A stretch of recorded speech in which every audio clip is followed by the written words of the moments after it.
ఆదిత్య మిట్టల్ ఒరిస్సాలో 1,04,000 కోట్లతో 24 మిలియన్ టన్నుల స్టీల్ ప్లాంట్ అక్కడ కడతా ఉన్నారు. చంద్రబాబు నాయుడు అంటాడు చంద్రబాబు నాయుడు కొడుకు. ఆంధ్ర రాష్ట్రంలో 1,61,000 కోట్లతో 17 మిలియన్ టన్నుల గ్రీన్ ఫీల్డ్ స్టీల్ ప్లాంట్ అనకాపల్లికి వచ్చేస్తూ ఉంది అని చెప్తాడు. అసలు ఆయనైనా ఎన్ని కడతాడు? ఆయన లోకేష్ అనే వ్యక్తి స్టేట్మెంట్ ఇచ్చిన వెంటనే ఒరిస్సా మంత్రి అక్కడి నుంచి బీజేపీ మంత్రి వెంటనే ఆయన నుంచి రివర్స్ స్టేట్మెంట్, వాళ్ళు ఎక్కడా పోవడం లేదు, మా దగ్గరే ఉన్నారు, 1,04,000 కోట్లకు సంబంధించిన ప్లాంట్కి సంబంధించి వాళ్ళు ఆల్రెడీ పన్ను మొదలు పెట్టారు ఇప్పుడే అని చెప్పి. అంటే ఆడ 1,04,000 కోట్లు, ఈడ 1,61,000 కోట్లు. ఎవరు చెవులు పూలు పెడతా ఉన్నారు? ఈ మధ్యకాలంలో మీ అందరికీ కూడా గుర్తుండే ఉంటుంది, మిట్టల్ స్టీల్ అని చెప్పి, నక్కపల్లిలో మిట్టల్ స్టీల్ అని చెప్పి ఆయనేది ఇచ్చినట్టుగా దానికి బిల్డప్ ఇస్తూ, దానికి ఒక అడ్వర్టైజ్మెంట్ ఇస్తూ దాని గురించి ఈ మధ్యకాలంలో పెట్టాడు. నాకు ఆశ్చర్యం అనిపించింది. అసలు అయ్యే చంద్రబాబు నాయుడు క్రెడిట్ చోరీకైనా క్రెడిట్ దోపిడీకైనా ఒక హద్దు పొద్దు ఉండాలి. ఇదే మిట్టల్, ఇదే ఆదిత్య మిట్టల్ ఇదే మిట్టల్ వాళ్ళు, నేను డావోస్ 2022లో డావోస్ పోయినప్పుడు నన్ను కలిసినారు. కలిసి వాళ్ళు అప్పట్లోనే గ్రీన్కో ప్రాజెక్టులో దాదాపుగా 4,800 కోట్ల రూపాయలు కర్నూలులో కడతా ఉన్న పంప్ స్టోరేజ్ ప్రాజెక్టులో భాగం తీసుకొని గ్రీన్కోలో 4,800 కోట్ల రూపాయలు పెట్టుబడులు పెట్టడానికి ఆ రోజుట్లో డావోస్లో అప్పుడే నా సమక్షంలోనే అవగాహన కుదురుంది. అది కాక అప్పట్లోనే ఎస్ఆర్ స్టీల్ వీళ్ళు కొనుగోలు చేసి దాంట్లో ఎక్స్పాన్షన్ కూడా పోతూ 1,000 కోట్ల రూపాయలు పెట్టుబడి పెట్టేదానికి కూడా ఆ రోజే నా సమక్షంలోనే అది కూడా జరిగింది. ఇది కాక వీళ్ళను కొత్త స్టీల్ ప్లాంట్ పెట్టడానికి అడుగులు ముందుకు వేయండి అని చెప్పి ఆహ్వానించింది నేను. రాష్ట్రానికి ఆహ్వానించి రమ్మని చెప్పి వాళ్ళని చెప్పి, వాళ్ళు అధికారులకు కూడా చెప్పిన, వాళ్ళు వస్తున్నారు, వాళ్ళకి ఎక్కడెక్కడ మనం భూములు ఇవ్వగలుగుతామో చూపించండి అని చెప్పి. వాళ్ళు రావడము, మన అధికారులు ఫస్ట్ కాకినాడ SCZలో భూములు చూపించినారు, తర్వాత మూలపేటలో వీళ్ళు రావడానికి భూములు చూపించారు, తర్వాత నక్కపల్లిలో మన హయాంలోనే వీళ్ళకి భూములు చూపించినారు. చూపించిన తర్వాత నక్కపల్లిలో వీళ్ళు ఎన్నికలకు మునిపే రావడము, నక్కపల్లిలో భూములు కూడా చూసుకోవడము, భూములు వాళ్ళకు నచ్చడము, అక్కడ ఆల్రెడీ అప్పటికే APIC భూములు మన దగ్గర ఉన్నాయి. ఆ భూముల్లో నుంచి వీళ్ళకి 2,200 ఎకరాలు మనం అప్పటికే సూత్రప్రాయంగా వీళ్ళకి ఇవ్వడం కూడా జరిగింది. సూత్రప్రాయంగా ఇచ్చేదానికి అడుగులు ముందుకు కూడా వేశాం.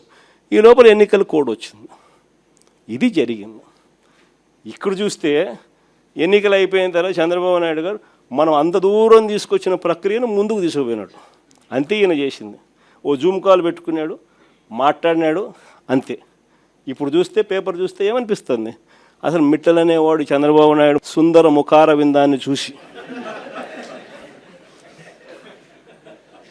వచ్చినట్టుగా బిల్డప్.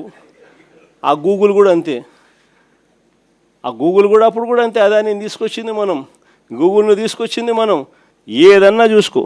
చివరికి ఆశ్చర్యం కలిగించే విషయం ఏమిటనంటే, ఇదే నక్కపల్లిలో 2023లోనే మనకు బల్క్ డ్రగ్ పార్కు 13 రాష్ట్రాలతో మనం పోటీపడి కేంద్ర ప్రభుత్వం కూడా బల్క్ డ్రగ్ పార్కు కట్టడానికి సహాయ సహకారాలు అందించేందుకు 1,000 కోట్ల రూపాయలు డబ్బులు కూడా ఇచ్చేందుకు కూడా ముందుకు వచ్చి వాళ్ళు అడుగులు ముందుకు వేసినారు 2023లోనే. మనకు అది నక్కపల్లిలో దానికి సంబంధించిన ల్యాండ్ కూడా వాళ్ళకు చూపించి 13 రాష్ట్రాలతో పోటీపడి మనం బల్క్ డ్రగ్ పార్క్ కూడా తీసుకొచ్చినాం రాష్ట్రానికి. ఇప్పటికీ 2023లో పార్క్ తీసుకొచ్చినాము. ఇప్పుడు చంద్రబాబు నాయుడు వచ్చి 2 సంవత్సరాలు అయిపోయింది. ఇప్పటికీ ఆ బల్క్ డ్రగ్ పార్కు అడుగులు ముందుకు పడ్డంలా కొన్ని లక్షల కోట్ల పెట్టుబడులు, కొన్ని వేల ఉద్యోగాలు కార్యక్రమం దానివల్ల జరుగుతుంది. అట్లాంటిది అక్కడ కూడా అడుగులు ముందుకు వేయడంలా వెనక్కి పోయింది.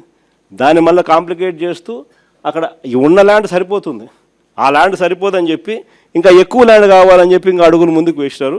వేసేసరికి కథ రివర్స్ అయింది. ఇట్లా ప్రతి దాంట్లోనూ కూడా అడుగులు ముందుకు వేయాల్సిన చోట ఈయనే కాంప్లికేషన్స్ క్రియేట్ చేస్తాడు, చేసి ఈయనే దాన్ని వెనక్కి తీసుకొని పోతాడు. ఇంతెందుకు, మన హయాంలోనే 3 పోర్టులు కడతా ఉన్నాం. మీ అందరికీ కూడా తెలిసిందే. రామాయపట్నం పోర్టు దాదాపుగా 80% మన హయాంలోనే పూర్తి చేసినాం. ఇంకా ఈ మిగిలింది 20%.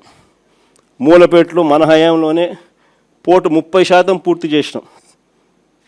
మన హయాంలోనే ల్యాండ్లు పూర్తి చేసినాం, పర్మిషన్లు పూర్తి చేసినాం, ఫైనాన్షియల్ క్లోజర్ పూర్తి చేసినాం, డబ్బులకు ఇబ్బంది లేకోకుండా దానికి సపరేట్ బ్యాంక్ అకౌంట్ క్రియేట్ చేసి సపరేట్గా దానికి లోన్ శాంక్షన్ చేసి సపరేట్గా దానికోసం చేసినాం.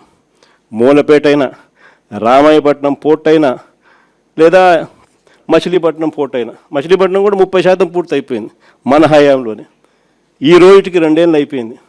అన్ని చోట్ల పనులు ఆపేసినాడు. వీళ్ళకి సంబంధించిన వాళ్ళకి సబ్ కాంట్రాక్టులు, వీళ్ళకి సంబంధించిన వాళ్ళకే వాళ్ళని తప్పించి కాంట్రాక్ట్, వీళ్ళకి సంబంధించిన వాళ్ళకి కాంట్రాక్టులు ఇప్పించుకోవడంతో కనీసం అదన్న పనులు జరుగుతున్నాయంటే లేదు, అది కూడా అయిపోయినాయి. ఏమంటే తొందరగా పని అయిపోతే జగన్ క్రెడిట్ వస్తుంది కాబట్టి పని ఆపు. పనులు ఆపి ఆడ చుట్టుపక్కల భూములు మళ్ళా వీళ్ళ మనుషుల చేత కొనుగోలు చేయించే కార్యక్రమాలు మచిలీపట్నంలో వాళ్ళు మొత్తుకుంటున్నారు. ఉన్నదానికి ఆల్రెడీ ల్యాండ్ ఇచ్చినాం, ఆల్రెడీ పోర్టు జరుగుతూ ఉంది. చెన్నైలో పోర్టు ఎన్ని ఎకరాల్లో ఉంది చెన్నైలో పోర్టు? ఇక్కడ వీళ్ళకు 2000 ఎకరాల్లో పోర్టు కడతారు, పైన ఇచ్చినాం, పోర్టు కడతా ఉన్నారు, ఆపేసినాడు. ఇంకా ల్యాండ్ అక్విజిషన్ చేయాలంట. వీళ్ళ బినామీలందరినీ పంపించినాడు, భూములు కొనుగోలు చేసే కార్యక్రమం చేస్తూ ఉన్నాడు. దాని తర్వాత దాన్ని మొదలు పెడతాడంట. ప్రతి అడుగులోనూ కూడా నాకేంది అనే పద్ధతిలో రాష్ట్రాన్ని దోచుకోవడంతోనే ఈరోజు ఎక్కడ చూసినా కూడా అడుగులు జరగబడుతున్నాయి. ఇలాంటి వాతావరణంలో రేపొద్దున 2029 ఎన్నికలు జరగబోతున్నాయి. ఇంకా మీ అందరికీ కూడా ఇంకొక శుభవార్త ఏమిటి అని అంటే, రాష్ట్రంలో సీట్లు కూడా పెరుగుతున్నాయి. 175 కాస్త 263 స్థానాలకు ఏకంగా 50% పెంచి 263 స్థానాలకు పోతున్నాం. పార్లమెంటు స్థానాలు కూడా 25 నుంచి ఏకంగా 38 స్థానాలకు పార్లమెంటు స్థానాలు కూడా పెరుగుతూ ఉన్నాయి.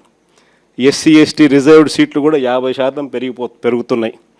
మహిళలకు 33% పూర్తిగా ఒక చట్టం ప్రకారం ఒక హక్కుగా ఈరోజు మహిళలకు 88 అసెంబ్లీలో 88 సీట్లు, పార్లమెంట్లో 13 సీట్లు ఈరోజు మహిళలకే ఈరోజు అందుబాటులోకి వచ్చే కార్యక్రమం జరుగుతూ ఉంది.